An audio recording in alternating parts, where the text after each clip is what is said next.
Luka driving against Anunoby. Contested fadeaway. Luka Doncic has been a whole new kind of player this season, and now he's gone and done something simply incredible. Who is he? Stick around to the end of the video to discover the answers to these questions and more. Luka Doncic, and what record has he just set? Luka Doncic is a Slovenian, and he plays professional basketball for the Dallas Mavericks of the NBA. On Friday, November 4th, Dallas Mavericks star Luka Doncic led his team to a 111-110 victory over the Toronto Raptors, becoming the first player since Wilt Chamberlain in 1962, and just the second in NBA history to start a season with at least 30 points scored in 8 straight games. The victory improved the Mavs' record to 5-3, and at the American Airlines Center, 77 was having a good time. He's averaging a league-leading 36 points per game on 52.7% shooting from the field. There are also his 8.8 rebounds, 8.6 assists, and 1.9 steals per game. Not to mention that so far, he's got 2 of every 3 two-point attempts he's made this season.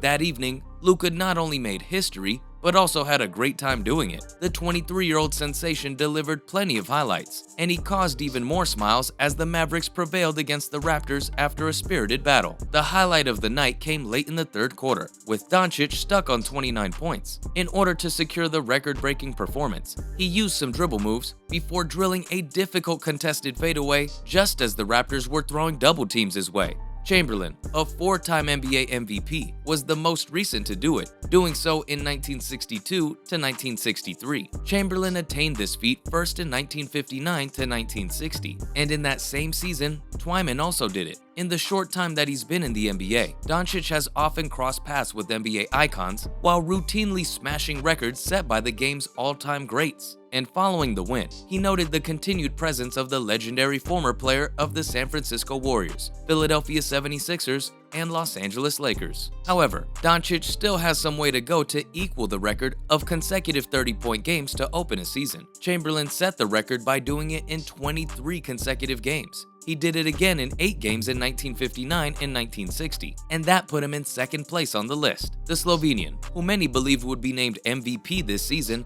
has started off electrifyingly, averaging 36.1 points. Jayson Kidd, the head coach of the Mavericks, lauded Doncic after his all-around performance gave Dallas their victory. Now, the important question is, can Doncic continue in this fine form? Doncic has faced criticism in the past for going into the NBA season sloppy and overweight, needing to play himself into shape. But since the NBA season of the year prior, this was the first time he had played all summer and developed his athleticism. Right now, Doncic looks fantastic, and his 8-game winning streak is incredible. He's been everything in offense for the Mavericks. Sure, Christian Wood and Spencer Dinwiddie have contributed, but Doncic is always the primary scorer and takes over when necessary. In their current season, the Dallas Mavericks are 5-3 and are 6th in the Western Conference, on the edge of a playoff spot. Yes, the Mavericks have had an outstanding season, but with all the pressure on Luka's shoulders from this achievement and the possibility of fatigue later in the season, it's not realistic to expect him to continue this streak.